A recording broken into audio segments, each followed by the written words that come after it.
या सर्व गोष्टी आम्ही घेतलेल्या आहेत. जे तार कंपाऊंड आहे, तुमचं पाईपलाईन आहे, तुमचं बाकी तर काही ते सर्व घेतलेलं आहे. जमीन सुद्धा तुमची हंगामी भागात लावलेली आहे. आता जे काय विषय राहतील ते दिलीप शेठ तुम्ही आम्हाला सांगा, आम्ही पहिले सांगतो आमचं काय काय केलं आम्ही. मला असं वाटतं की आता तुम्हाला आम्ही पाठवतो नाही.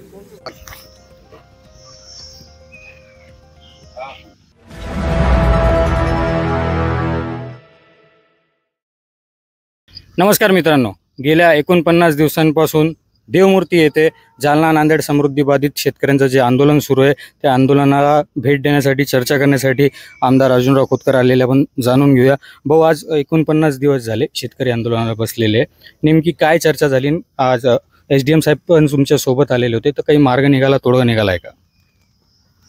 खरं तर 49 दिवस हे शेतकऱ्यांचे आमच्यासाठी फार दुर्दैवी आहे की एवढ्या दिवस शेतकऱ्यांना या आंदोलनामध्ये बसावं लागलं. कालच मी स्वतः माननीय जिल्हाधिकारी महोदय आणि माननीय हदगल साहेब SDM यांच्याशी काल सविस्तर चर्चा केली आणि यातून काहीतरी मार्ग आता अधिवेशन तोंडावरती येतं. नसता अधिवेशनामध्ये हे सर्व मुद्दे आम्हाला मांडून सरकारला जाब विचारावा लागेल आणि तशा पद्धतीचं मी माननीय जिल्हाधिकारी महोदयाला बोललो.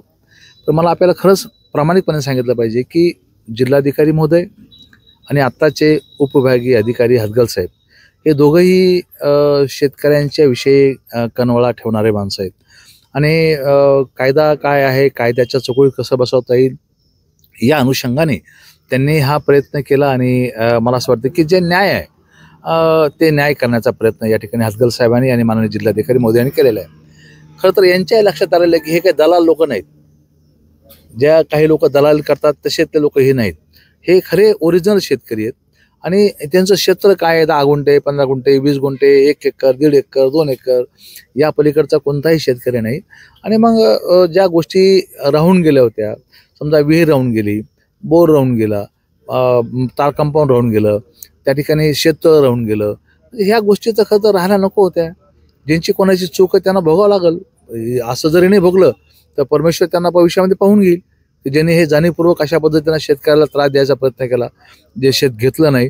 मला असं वाटतं की निश्चितपणे आता पॉझिटिव्ह विचारसरणीचा शेतकऱ्याच्या विषयी चांगली भावना असणारा अधिकारी या ठिकाणी लाभला आणि त्यामुळं कायद्याच्या चौकटीत राहून त्यांनी सुद्धा या सर्व अगोदर फील्डवर न जाताच सर्व गोष्टी निकाल लावून टाकले होते. मग तो स्वतः माननीय हदगल साहेबांनी फील्डवर जाऊन त्यांचे अधिकारी पाठवून या सर्व गोष्टीची शहानिशा केली आणि ते निर्णयापर्यंत पोहोचलेले आहेत. 60 शेतकरी आहेत. 60 पैकी 27 शेतकऱ्याच्या संदर्भामध्ये आज आम्ही पॉझिटिव्हली या ठिकाणी भूमिका घेऊन या ठिकाणी आलेलो आहेत. मुळामध्ये जे कोरडवाहू क्षेत्र धरलं होतं ते आता हंगामी आम्ही घ्यायचा निर्णय या ठिकाणी माननीय जिल्हाधिकारी आणि हदगल साहेबांनी हा निर्णय त्या सर्व परिस्थितीजन्य पुरावा पाहून ते सर्व हंगामी घ्यायचा प्रयत्न केलेला आहे. खरं तर माननीय दिलीपजी राठी असतील, महाराज असतील, सरपंच असतील किंवा सर्व मंडळी असेल यांनी ही 49 दिवस एखादं आंदोलन 49 दिवस चालवावं ही काही साधी बाब नाही. आणि आज त्यांच्या प्रयत्नामुळं, या सर्वांच्या प्रयत्नामुळं अनेक शेतकऱ्याला मोठा लाभ या ठिकाणी मिळणार आहे आणि त्यामुळे त्या दिशेने आमचे पावलं पडत आहेत. आणि आम्ही माननीय जिल्हाधिकारी आणि माननीय हदगल साहेब यांचे मनापासून आभार व्यक्त करतो. शेतकऱ्यांच्या वतीनं आभार व्यक्त करतो. त्यांनी वस्तुस्थिती लक्षात घेऊन पॉझिटिव्ह पावलं टाकण्याचा प्रयत्न सुरू केलेला आहे. जसं यांच्या आंदोलनकर्त्यांचा मुख्य जी मागणी आहे ती मूल्यांकनाच्या संदर्भात आहे. आपण जे आता निकाली काढले, एक पाऊल आपण पुढं टाकलेलं आहे, पण मेन जी मागणी आहे मूल्यांकनाची, आज 49 दिवस झाले, उद्या हाफ सेंचुरी होणार आहे, त्यांना सेंचुरी होण्यापर्यंत थांबायचं असं वाटतंय का? नाही, मुळामध्ये खरं तर अजून जे पुरावे आपण सादर केले पाहिजे मूल्यांकनाच्या संदर्भात. आता इथं दिलीपजी राठी यांचं येणे झालेलं असताना सुद्धा काही तांत्रिक बाबीवर बोट ठेवायचं, काहीतरी करायचं आणि त्यामुळे त्यांना कुठेतरी बातम्या छापतात, कुठं काहीतरी करतात म्हणून काहीतरी असं अडवायचं, असं धोरण नाही अवलंबलं गेलं पाहिजे. मला असं वाटतं की त्यांनी येणे स्वतः आणि रजिस्ट्र्या अलीकडच्या काळात किंवा त्या काळात तत्कालीन काळामध्ये ज्या रजिस्ट्र्या दाखल केल्या गेल्या नव्हत्या त्या सर्व रजिस्ट्र्या आता दाखल केल्या गेलेल्या आहेत. त्यावर माननीय उपविभागीय अधिकारी या संदर्भामध्ये शहानिशा करतील, निर्णय ते घेतील आणि ते पाहून ते निर्णय निश्चितपणे घेतील अशी मला आशा आहे. जसं आता प्रभाग रचनेसाठी सूचना निघालेली आहे, तर येणाऱ्या काळात 3-4 महिन्यामध्ये आता इलेक्शन होणार आहे, तर काय तयारी सुरू आहे आणि काही वेगळी काही युती यावेळेस बघायला भेटणार का? राजकीय पक्षामध्ये असल्यामुळे या सर्व गोष्टी होतच असतात आणि त्या आम्ही करू.